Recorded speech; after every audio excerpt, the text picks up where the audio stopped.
E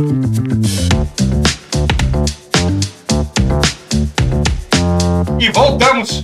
Ei, que alegria, mano! Temporada 2. Eu já tava com saudade. Eu também. Tanta gente bacana que vai vir pra cá nessa segunda temporada. Um casting de primeira linha. E hoje, né, uma pessoa ligada à informação, ligada ao jornalismo. Acho que a gente tá um pouco ousado, né? Trazer uma pessoa desse calibre. A gente tá invertendo o jogo. Ela nunca foi entrevistada. É a primeira. Olha só o que a gente tem na mão hoje. É o provar do próprio veneno ou da própria doçura. Doçura, porque ela sempre assim, sempre acolhe bem, sempre recebe bem. A gente se sente super à vontade com ela. Cobriu um monte de coisa bacana nossa. Teve com a gente na Briosa. Na Cultivando Botões, porque foi cobrir os nossos eventos, tanto com o Jameli, quanto o primeiro torneio da Cultivando Botões. Ela também, que se tornou apresentadora. Eu acompanho muito a carreira dela. Um trabalho belíssimo, mas a gente sabe que não vai revelar tudo aqui, só a parte que pode, né? Não, isso? tem algumas coisas que a gente não vai revelar. Não. Ela vai se sentir super à vontade, bem acolhida como ela faz com a gente, quando a gente está do outro lado. E é uma honra tê-la aqui, né? Sem dúvida nenhuma. Para começar, e você que está assistindo a gente, ainda estou fazendo suspense, não esquece de dar teu like, convida para os amigos, manda para todo mundo, porque é sempre bom e ajuda a conhecer pessoas maravilhosas, como a Juliana, que está aqui junto com a gente. Eba, bem-vinda. Obrigada, gente. Tô feliz, tô um pouco nervosa, acredita? Todos estamos, a verdade Primeira vez que eu tô sendo entrevistada, sou jornalista há mais de 10 anos, 14 quase, e é a primeira vez que eu tô sendo entrevistada, então legal. Tô um pouco tensa. Mas vamos lá, tô Desfrute. A gente vai manter aquela pergunta? Agora eu tô pensando nisso. Sempre, lógico. Essa é a primeira. É o bordão? Essa é a primeira. Primeira, assim, o negócio é o seguinte, esse é o bordão e como é que começa. A Ju, ela se prepara para tudo. Ela assistiu. Ela já assistiu, alguns para ela se preparar, mas toda vez que isso vem, é difícil. O negócio é o seguinte, quem é Juliana Vaz? Juliana Vaz, vamos lá. Bom, acho que primeiro o lado profissional, acho que pulsa bastante em mim, porque eu amo o que eu faço. Não me imagino fazendo outra coisa, muita gente me pergunta isso. E muito cedo eu descobri que eu queria ser jornalista, e então acho que o primeiro lado da Juliana Vaz é a jornalista. Eu tenho um lado humano, que eu acho que é muito forte, de querer fazer o bem para outras pessoas. Claro, nunca ferindo o que eu sinto, mas de ajudar outras pessoas. E quem conhece um pouco da minha vida sabe disso. Eu sou muito família também, então acho que a Juliana é filha, neta, prima, é muito forte também na minha vida. A Juliana é viajante, eu amo viajar, e isso pra mim é uma prioridade de vida. Eu sempre que posso faço viagens e viagens malucas, enfim, que depois a gente pode falar mais sobre isso. Então eu acho que eu sou várias pessoas dentro de uma mulher, assim. E tenho muitos gostos que as pessoas olham pra mim e falam: nossa, eu não imaginava que você gostava disso, eu não imaginava que você era assim. Então às vezes eu acredito que eu passo uma imagem...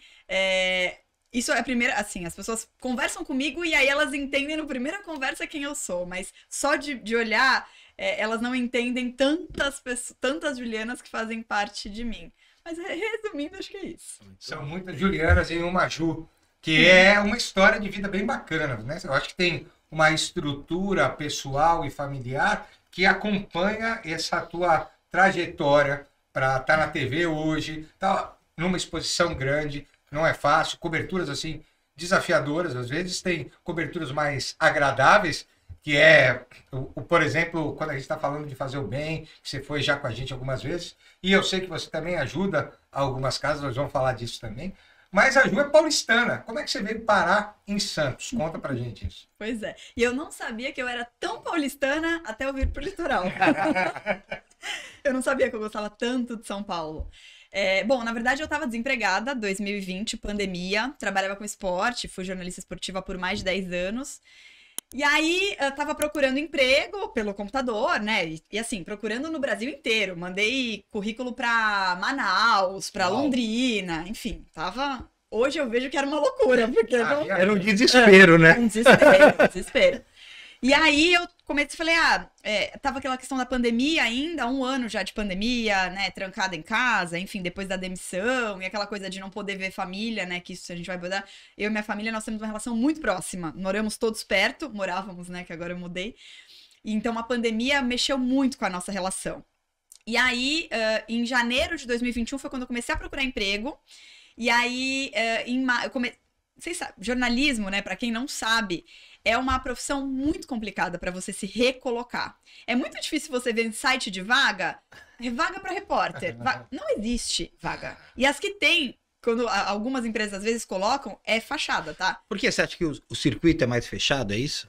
São poucas vagas para muitas pessoas. Ah, tá. E a maioria das empresas, dos grupos de comunicação, preferem remanejar as pessoas lá de dentro.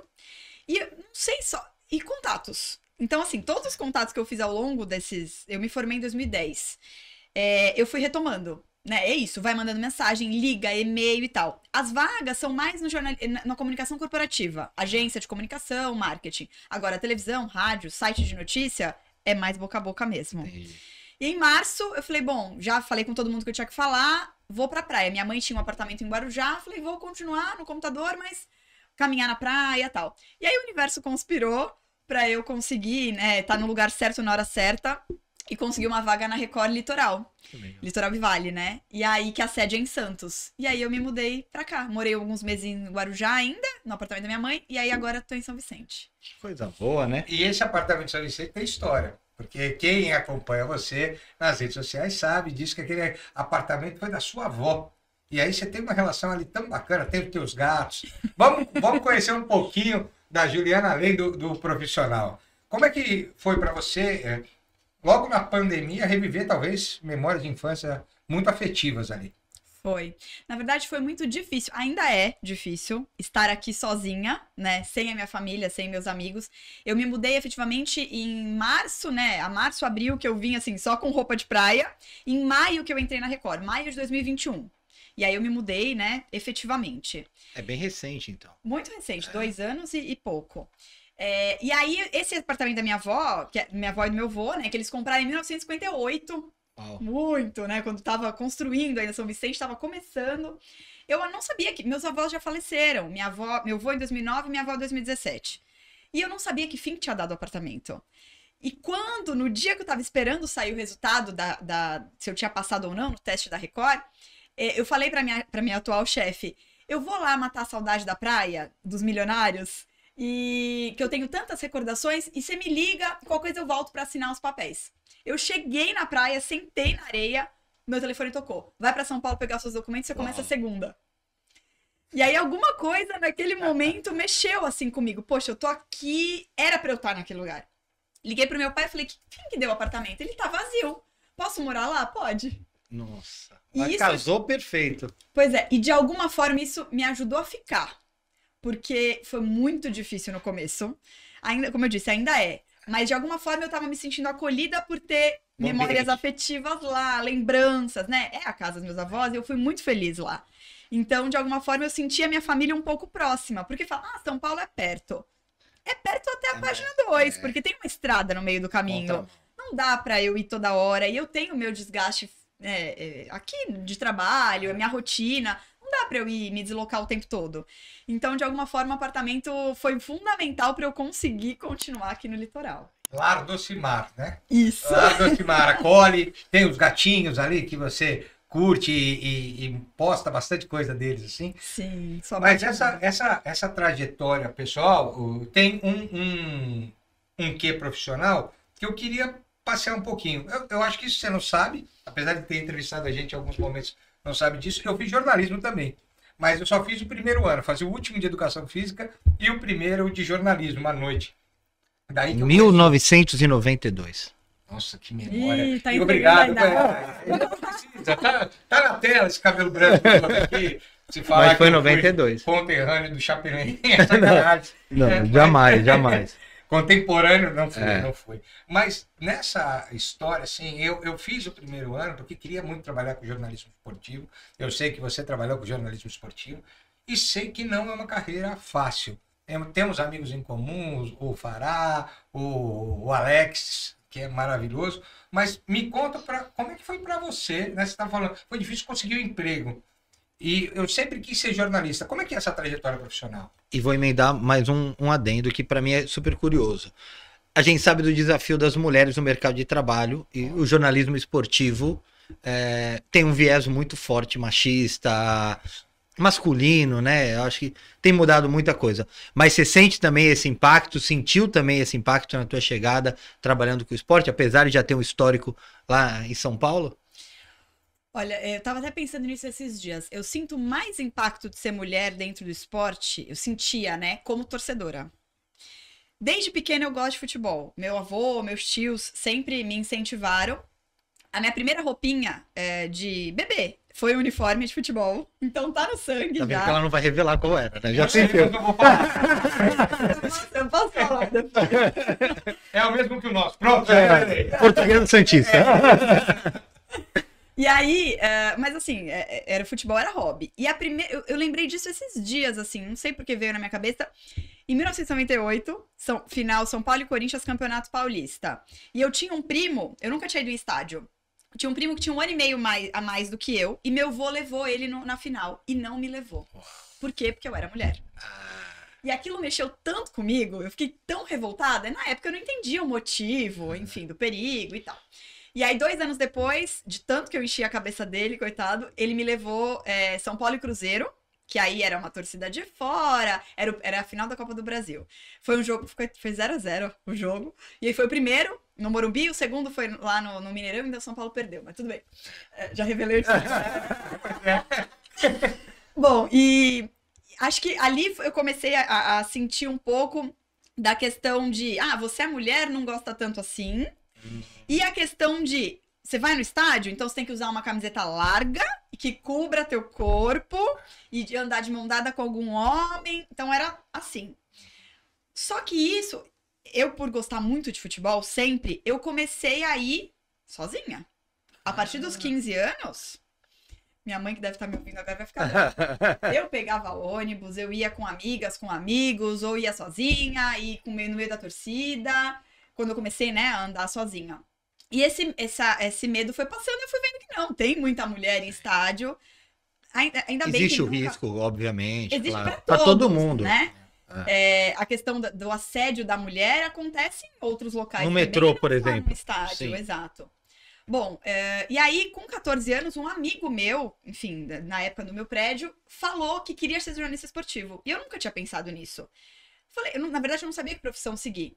E aí eu falei, poxa, eu gosto tanto de futebol, então eu vou fazer jornalismo pra trabalhar com futebol. E foi isso, eu fiz jornalismo pra ser jornalista esportiva. Tanto que a minha vida hoje eu falo que a pandemia virou de cabeça pra baixo, porque eu nunca imaginei sair do esporte. E aí, fiz a faculdade pra trabalhar, todos os meus trabalhos na faculdade eram voltados a futebol, meu TCC, tudo.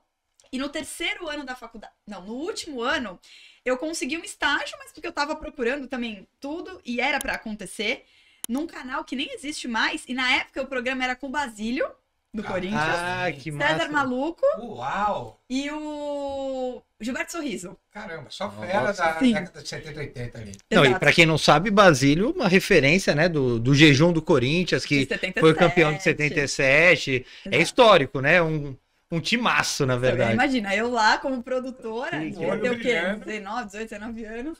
Foi minha primeira experiência. Eu era produtora, depois um repórter saiu, e aí eu virei repórter de campo, enfim. Então não foi difícil, né, entrar. E aí, só que a questão dos contatos que eu tava dizendo, né? Então eu fui fazendo, né, minha rede de contatos, e na faculdade eu também fiz um curso de jornalismo esportivo, no Comunique-se, que foi muito importante, porque eu conheci muitas pessoas do meio. E foi uma pessoa que eu conheci lá, que eu tenho uma super admiração, que pra mim é um dos jornalistas melhores esportivos, que é o Sérgio Patrick. Aham. Ele, que eu mantive contato, quando ele criou um projeto na Rádio Bradesco Esportes FM, que era do Grupo Bandeirantes, né? Agora a rádio, infelizmente, não existe mais. Ele me levou pra lá como produtora. E aí eu continuei no esporte. Cheguei a trabalhar um tempo em agência de comunicação, que não é minha praia. E aí continuei no esporte. E de lá eu fui pra HIT, também pra trabalhar com esporte, que eu fiquei quase 8 anos. E na HIT eu fui tudo. Apresentadora, repórter, editora-chefe, fechadora, tudo. E aí na pandemia o meu programa saiu do ar. Simplesmente saiu do ar. E aí eu falei, tá, e agora? Agora eu vou ter que procurar. E existe também o preconceito de... Você é jornalista esportiva, você não é outra jornalista.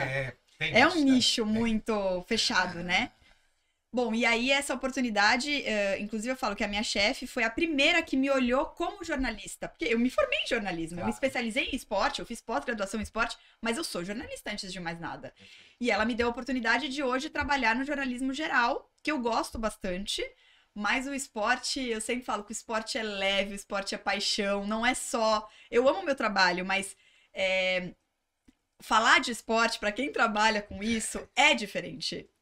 Tem um sentimento envolvido, né? Apesar da imparcialidade dos clubes e tal. Mas, assim, questão de preconceito que vocês tocaram, durante a minha profissão eu não posso reclamar, porque eu não sofri...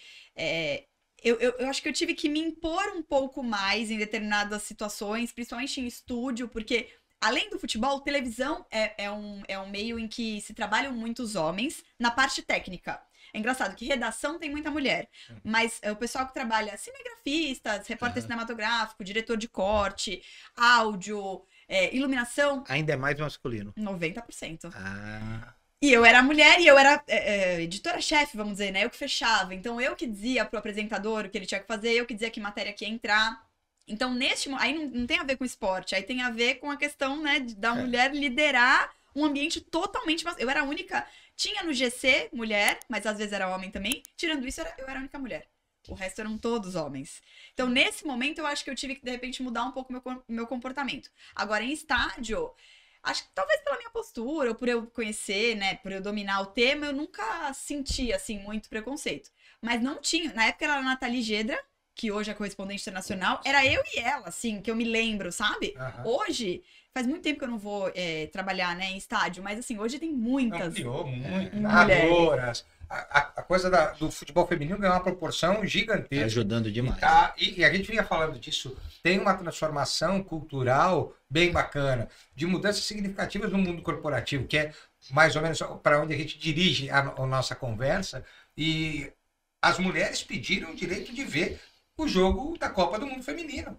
Então, se a gente vê o do masculino, por que a gente não vai ver o do feminino também? Acho que são mudanças significativas que a gente, quando está num conceito de aprender a vida inteira, a gente vai mudando esses padrões. Mas eu acho que não é fácil tudo isso. Desde o uniforme, né, do feminino, que usava o uniforme do futebol masculino, pegava roupas largas, imagina um zagueiro como, sei lá, o Júnior Baiano, o Ronaldão, depois ir para uma menina, a mulher ali como zagueira, então tudo isso... Nem confortável para jogar. Nem confortável, né? Nada anatômico, nem nada disso.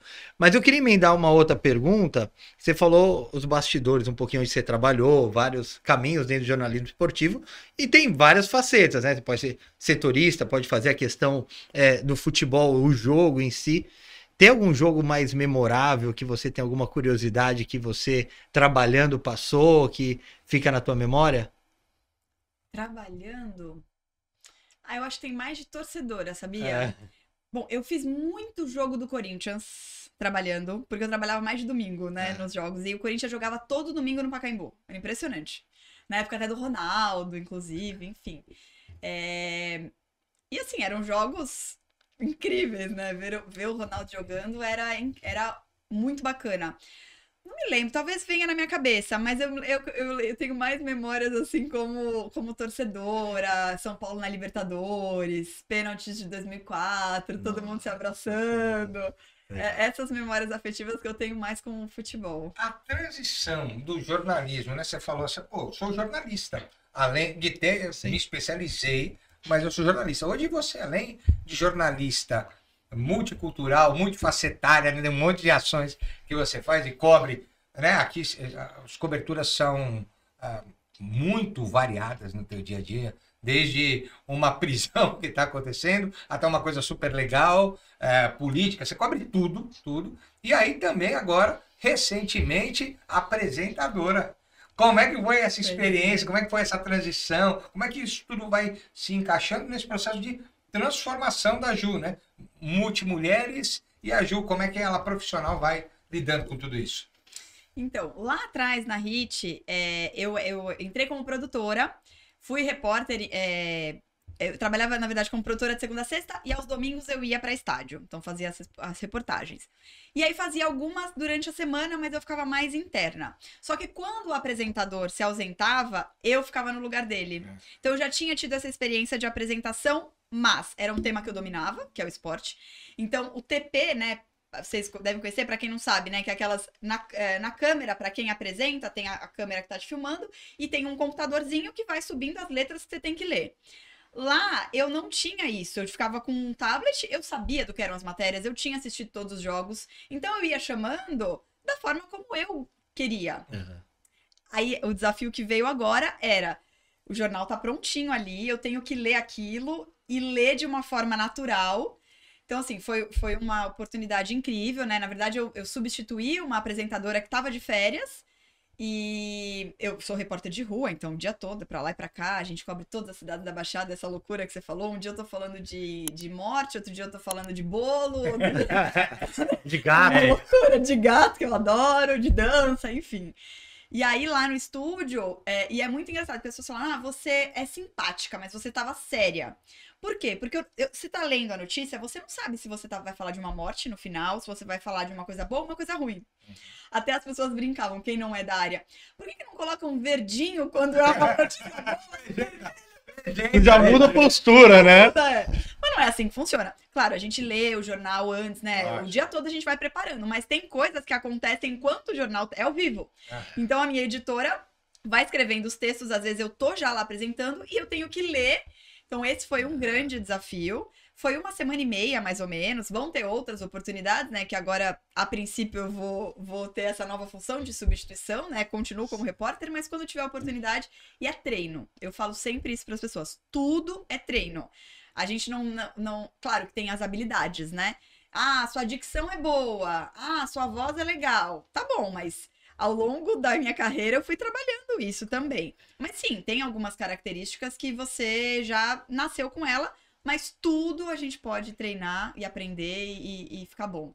Então eu não sou ainda uma boa apresentadora, mas estou no caminho e é muito interessante. Eu vou dizer que não, mas eu sou fã do trabalho. Eu sou fã, assim, eu acho que foi muito legal e tem toda a característica para continuar fazendo. Acho que talvez um programa como esse, mais informal, falando de futebol, é a sua cara mesmo. Mas eu acho que tem um ponto que a gente fala muito aqui, né? Que é uma competência de flexibilidade, né?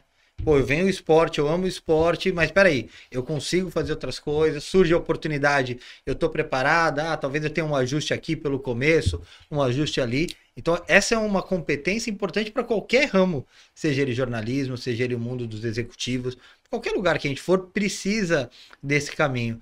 E aí eu queria mudar um pouquinho o viés da conversa, que eu fiquei pensando, o que eu vou perguntar, né? O que eu vou trazer? E hoje está muito forte a questão das fake news.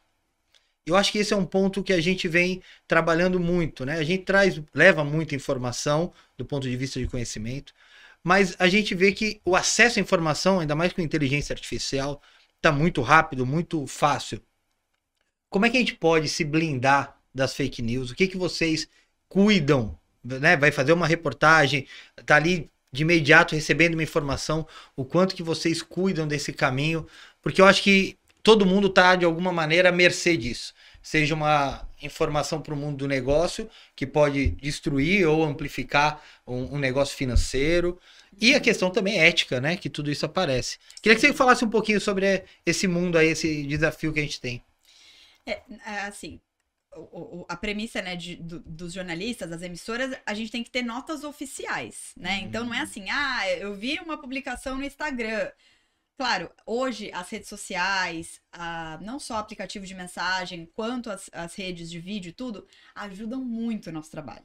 Então, assim, às vezes um jornal é feito com o que as pessoas mandaram pra gente, que filmaram na rua, porque não dá pra gente estar em todos os lugares o tempo todo, e a notícia chega pra todo mundo, então o veículo oficial tem que dar. Mas como é que a gente vai dar aquilo? Com uma nota oficial. Então, o tempo todo a gente está em contato com prefeitura, com polícia militar, com Secretaria de Segurança Pública, com as empresas, né, que são as responsáveis. E se não chegar a nota oficial, a gente não dá. Interessante. Então, às vezes, por exemplo, mas eu li, tem lá no Instagram tudo o que aconteceu, um assalto assim, tal hora, não sei o quê. Mas a nota da polícia não fala esses detalhes. É melhor parecer que está atrasado na notícia do que correr o risco. Então, isso eu digo, né, pela minha emissora. Então, a gente sempre conversa sobre isso. Não, a gente vai dar o que a nota está dizendo. Não importa o que está escrito no Instagram e no Facebook. A gente vai falar o que a polícia está falando, mesmo que não tenha o requinte de detalhes que quem estava no local, até porque eu não conversei com aquela pessoa. E aí vem a questão dos entrevistados, porque as pessoas mentem. Nessa linha mesmo. Isso é terrível, né? Eu vi, e a pessoa. E a pessoa não viu. E ao Tava nem vivo, lá. né? E ao vivo. Então, aí tem essa questão do ao vivo também, que eu tenho uma cautela nessa questão de ao vivo. Eu prefiro sempre gravar antes. Depende, porque geralmente entrevista, de novo, né, na nossa emissora, não tô falando de outras, nem sei como é que são as regras deles, mas geralmente a gente, na hora das entrevistas, a gente já falou com a pessoa antes, geralmente são fontes oficiais, né, então eu não vou entrevistar uma vítima ou uma testemunha ao vivo que eu cheguei lá, isso a gente aqui, né, mas para eu construir uma matéria, quando a gente não tava no local, eu não vi o que aconteceu, é sempre segundo fulano de tal. Poderia, por exemplo, esses dias mesmo. A gente recebeu vídeos de um roubo, né? Era um furto de carga. Dava pra ver no vídeo que os caras estavam tentando furtar uma carga de milho. Bom, aqui que a gente falou, estariam furtando. Porque quando eu dei a notícia, não tinha nota oficial ainda da polícia. Então a gente sabia que tinha acontecido, né? Tudo bem, demos só isso, assim, ó. Estariam furtando milho e se machucaram. Acabou. Agora, o que aconteceu depois, se realmente aquilo foi um furto, o que roubaram, a gente não dá. E quando tem entrevistado, no texto é sempre, fica na boca dele. A Juliana não afirmou nada. Quem tá afirmando é o Luiz e o Zé, entendeu? Na redação você cuida disso, né? Na hora que for escrever a redação, Do texto. você usa o verbo ali que vai poder te ajudar. Eu lembro do incêndio que teve no Parque Balneário, eu tava na praia, aí o Alex Frutuoso ligou pra mim, ô Zé, tá, porque eu tava com ele conversando, tu tá na praia, tá? Vai até lá e faz uma imagem pra mim. Aí eu filmei, mandei, entrou no meu celular da Record. Foi. Gratuitamente. Mas Tá te devendo, então. Mas deu um jeito de cobrar. Ah, tá bom. Legal. Parceiro. Mas Mas olha que interessante. Não, eu tô falando da questão do contato, da rede, para quem você vai pedir e como você vai fazer. Agora, o que a Ju trouxe da tua pergunta, que eu acho que é interessante, para o mundo corporativo, a gente tem acesso a muitas redes sociais, LinkedIn, Instagram, e as pessoas se posicionam em cima de coisas que elas não têm certeza. E aí isso é um perigo para a imagem do profissional. Você deu dicas preciosas. Olha, primeiro verifica se aquilo é verdade. Segundo, quem está falando. Você, quando se expõe dessa forma, é muito importante. Uma instituição, né, como a Record, onde você trabalha, não pode dar um tiro no pé. Mas um profissional também, no mundo corporativo, também não pode fazer isso. Então você deu algumas dicas bem interessantes de como é que eu me cuido na hora de publicar algo. Porque o que tem de gente que acha que é jornalista e é influencer, tem um monte nesse meio e que nunca estudou para isso. Pois é, hoje em dia, quando eu comecei no jornalismo, já existia assessoria de imprensa, tanto que eu trabalhei no começo da minha carreira, mas hoje, assim, as pessoas, né, a pessoa física tem um assessor de imprensa, tem alguém de comunicação. E 90% das empresas também tem. Então, tá na dúvida? Entra no site da empresa. Eles publicam, se é uma polêmica, né, geralmente... Porque eles já têm alguém da comunicação que vai preparar uma nota oficial. Então, antes de dizer, minha opinião sobre tal assunto, vê se aquele assunto realmente aconteceu, vai atrás da empresa, ou o perfil oficial, às vezes é uma pessoa pública, né? Que é uma polêmica de um ator, enfim, um cantor. Entra na rede social dele, mas oficial, e não que alguém postou sobre aquilo. Uhum. É isso, as pessoas querem dar opinião sobre a opinião do outro, que às vezes, na verdade, tem nada a ver com o que aconteceu. Perfeito. E às vezes é um desespero por um furo de notícia, né? E aí põe os pés pelas mãos, né? Mas aí tem muito a ver com ética, com valores E o cuidado da que companhia. precisa ter claro. dentro dessa jornada. E falar de valores, a gente sabe que você tem um projeto, tem ajudado um projeto social, é muito legal. Teve a festa junina, eu vi que você está fazendo. Conta mais do projeto.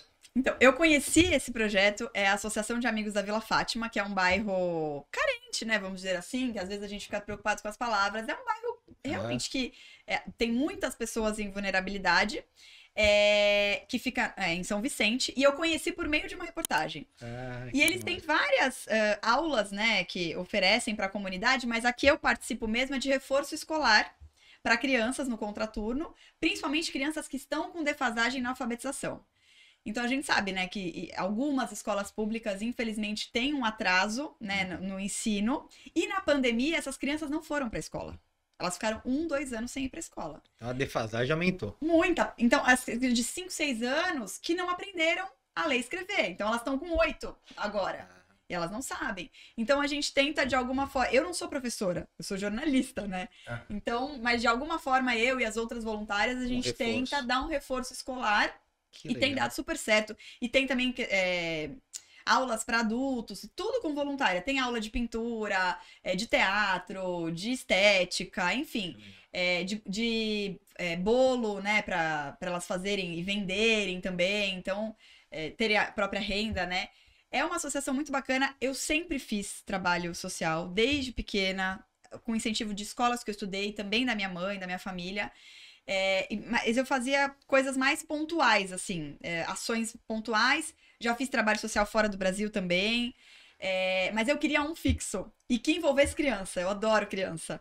E aí foi perfeito. Eu fiz a matéria, uma semana depois eu liguei e falei: vocês estão precisando de voluntário? Tamo. E aí eu tô lá, já faz acho que uns 2, 3 meses. E é muito, muito Como é que faz para bacana. ajudar? Fala na rede social aí que a gente põe aqui também, vamos divulgar. Eu arroba, não sei de cabeça, mas é só procurar lá, Associação de Amigos da Vila Fátima. No meu Instagram tem também, meu Instagram é Juliana Vazum, lá tem. E o que eu percebo é que tem crescido o número de voluntários. Então, eu sei, tem esse rapaz, o último que veio, eu sou ator. Eu nunca dei aula, mas eu quero dar aula de teatro. Isso é maravilhoso. Então, assim, eu sei, eu canto. O poder do bem, né? O poder do bem é maravilhoso, vai se conectando. A gente, quando começou com a Cultivando, né? E a gente foi construindo a história, daqui a pouco começou a crescer, a gente tinha Muita gente na rede. Você foi lá cobrir e tal, e isso acontece. Eu acho que o bem é muito forte. A gente vê muita coisa assim, né, ruim acontecendo, mas tem muita coisa boa acontecendo. Muita coisa boa. A gente tem que ter um jornal que só fale do bem, viu? Eu tenho esse pensamento, só notícia boa. Só pode ter notícia boa no jornal, que é pra gente entender que também tem coisa boa. E é muito legal isso que você faz. Não, e é bacana porque você falou no início, né? Até anotei, ajudar pessoas, que é algo que te move. Eu ia emendar uma pergunta falando como é que o jornalismo faz para ajudar pessoas, né? Mas aí vai além do jornalismo, vai da pessoa estar atenta, de estar num espaço que precise de um auxílio e esteja disponível para poder ajudar. Então, acho que esse casamento vai além da atuação profissional, vai da pessoa, do indivíduo, de como ela pode atuar, né? Eu gosto muito de fazer matérias desse viés social, mas às vezes não dá, enfim, né? A gente nunca sabe qual é a matéria que a gente vai fazer. Mas é isso eu tenho da minha vida pessoal, então o meu olhar, quando eu vou fazer alguma matéria relacionada a projeto, né, Já que eu vou tá mais divulgar... aguçado. Exato, então eu tenho um olhar especial. Isso que você falou do bens parece clichê, né? Seja a mudança que você quer ver no mundo. Mas de fato é isso, né? Se cada um fizer um pouquinho, se cada um fizer um pouquinho de coisa boa, o mundo vai ser um mundo melhor. Né? Não adianta você esperar só do outro. E uma coisa que as pessoas não me questionam, mas assim, você gosta de animal. Você ajuda alguma causa animal? Não. Você resgata animal na rua? Não. Cada um tem a sua... E eu acho maravilhoso. Minha mãe tem esse lado. Minha mãe pega cachorrinho na rua, ela ajuda, ela leva ação. Cada um tem o ponto que se conecta melhor, que tem mais habilidade e tem que ser natural. Não pode ser uma coisa Porque imposta. essa cobrança muito forte afasta a pessoa de ser solidária. Sim. Porque você não está estimulando, você está colocando a pessoa em xeque. Não é isso que a gente está buscando. Quando fala de solidário, quando fala de rede de apoio. Tem pessoas isso é que preferem ajudar com doação. Muitas pessoas da minha família, Ju, eu não vou no teu projeto presencialmente, mas eu posso contribuir financeiramente? Pode, porque eu tô indo lá colocando a mão na massa. Ou, eu tive uma ideia pro teu projeto. Leva aqui um livro que eu comprei, entendeu? Perfeito. Então as pessoas vão contribuindo de alguma forma. Isso também é um trabalho social. Sim. E no jornalismo, poxa, eu faço milhares de matérias que ajudam as pessoas, né? Indiretamente, assim. Então, desde uma matéria, poxa, eu tô falando de uma pessoa que tá precisando de um medicamento de alto custo. Depois da reportagem, alguém liga na TV e fala, eu tenho esse medicamento, eu vou doar. Perfeito. O próprio projeto, você divulgar um projeto social, você tá mostrando para as pessoas que ele existe, então mais pessoas vão colaborar. Isso é uma outra coisa também que eu já ouvi. Quem faz trabalho social não tem que expor. Eu acho isso a maior besteira que existe. Você tem que expor. Porque você tem que incentivar outras pessoas a fazerem. Mas tem muita gente que quer se promover, aí envolve política, aí envolve, né, outras coisas. Eu não ganho nada e, assim, profissionalmente, não contribui para Juliana ser humano. Eu falei, de repente, ter esse olhar e essa sensibilidade em algum tipo de matéria, até na relação com as pessoas. Mas eu não pretendo entrar no meio de política, nem nada disso. E as pessoas acham que não, que sempre tem... Quem divulga, que faz, tem um interesse. E eu acho isso uma balela, assim. Eu acho que tem que falar. Isso, porque chama mais gente. Você vai trazendo pelo exemplo. O exemplo arrasta. É rede. E é importante que a gente se amplifique. Se eu não sei, eu não posso ajudar. Se eu não sei que aquilo está acontecendo, eu não sei que eu tenho medicamento, eu não sei que eu tenho um livro que eu posso ajudar. Agora, se eu sei que eu faço diferença, eu posso seguir. Agora, estamos chegando no fim. Já estamos chegando no fim. Bate-papo rápido demais. É rápido. É uma delícia Passa conversar com a rápido Ju. Só que eu tenho uma Foi tão revelação. rápido quanto uma fase boa do nosso time. Foi. A portuguesa empatamos, Perdemos. a portuguesa de esportes lá, mas a gente Vai virar. recuperar agora. Vamos, sem dúvida. Nós três torcemos para a portuguesa. Mas você não sabe, além de futebol, essa mulher ama carnaval e samba. Pois é. Olha essa experiência aí com carnaval. A última para a gente fechar. Tá. Bom, é uma parte, eu acho que no começo eu não falei, né? Mas a Juliana Carnavalesca também é uma parte muito importante da minha vida. E também é uma parte que eu sinto muita falta porque eu não consigo mais estar tão presente, né? Morando aqui no litoral. E acho que também é uma das coisas que eu mais sinto saudade. E esse ano eu comecei a tentar entender por que eu gosto tanto de carnaval, por que o samba tá em mim. E aí minha mãe me contou que quando ela tava grávida, ela ouvia samba enredo, porque o meu pai gosta muito. E aí ela ouvia muito quando eu tava na barriga.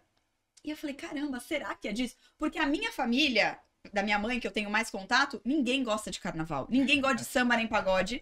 O meu pai gosta, mas a gente não tem uma relação tão próxima, a gente não se vê tanto. Então, assim, se ele me influenciou foi quando eu era menor e também não frequentei escola de samba com ele. Então foi de mim mesmo.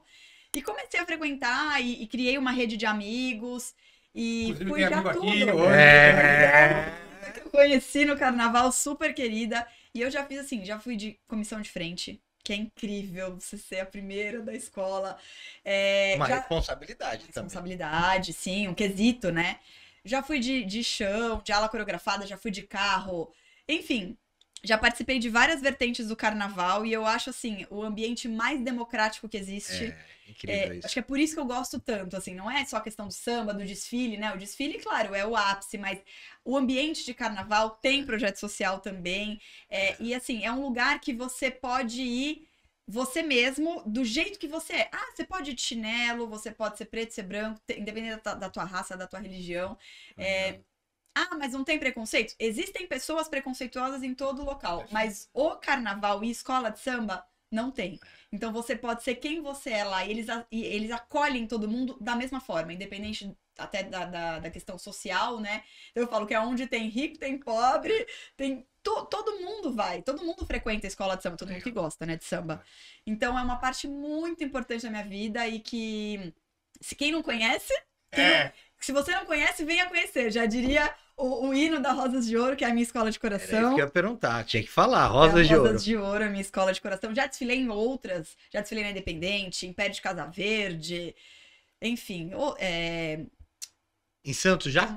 Não, em Santos eu cobri o carnaval. Nossa, e que foi incrível. Uma coisa que eu nunca imaginei, já sonhei, mas nunca imaginei. Eu cobri o desfile das escolas daqui. Ah, que legal. Desfilei na X9 paulistana, é isso que eu tava tentando. E aqui tem a X9, que é a percursora, né? Percursora, Que depois girou lá. Eu desfilei na Brasil, pra quem não sabe, de destaque. Não, mentira, não Foi, destaque no chão, mas é uma delícia. Ganhou o estandarte de ouro.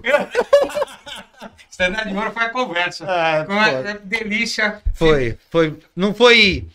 Não passou rápido como um carnaval, né? Mas teve toda essa apoteose importante, porque a gente falou de valores, falou de trabalho e falou de humanidade. É isso que a gente sempre quer trazer aqui. Então, te agradeço muito por estar com a gente, ter topado esse bate-papo informal, mas cheio de carinho aqui com a gente. Acho que a Ju é uma jovem empreendedora da sua própria vida, alguém que traz, assim, uma história de protagonismo. Bem bacana ver isso. Por isso que a gente te convidou. Acho que o negócio que você traz é um negócio que está aliado com o propósito do teu trabalho, com o propósito da tua vida. Quando a gente se conecta com isso, os japoneses chamam isso de Ikigai. É algo que você é pago para fazer, algo que você gosta de fazer, algo que faz bem para os outros. Nem todo mundo consegue achar o seu Ikigai, mas você já achou. Então, que bacana olhar para isso. Obrigado por aceitar aqui o nosso convite, daqui com a gente e abrir essa segunda temporada, Ju. Obrigada a vocês pelo convite, foi super bacana, passou muito rápido, né? E assim, pra fechar, se eu pudesse dizer, né, alguma coisa pras pessoas, ela é super feliz. Todo mundo tem problemas na vida, né? Todo mundo tem sonhos. Eu tenho muitos sonhos ainda que eu não realizei e que muitas vezes me frustram também pelo caminho da vida pessoal, que às vezes não dependem só da gente, né? E da profissional também. Quando eu fui mandada embora, eu achei que meu mundo tinha acabado. E agora, né? Trabalhava com o que eu amava, e agora? Mas o que eu falo para as pessoas é, claro, encontrem coisas que vocês gostem de fazer. Tanto, atividade física, eu não gosto de nada. Não, alguma coisa você vai gostar. Procura que você vai. Profissionalmente também, tem alguma coisa que você se encaixa, mas nunca esquece de ser feliz pelo caminho. Nessa busca, não adianta só tentar, eu quero conseguir aquele emprego dos sonhos, eu quero emagrecer, eu quero fazer um projeto social, mas no caminho você tem que ser feliz. Senão, no final, não vai valer a pena. Legal. A jornada é importante. Exato. Obrigado, Ju. É isso aí, a gente conversou com essa menina maravilhosa, Ju. Mais o primeiro episódio da temporada e na outra semana tem mais gente bacana que vem por aí. Não dá spoiler, que você é louco pra soltar. Eu ia contar agora. Não. Mas então faz o seguinte, compartilha, dá um like e a gente pede tua ajuda. Obrigado, um abraço. Valeu, gente.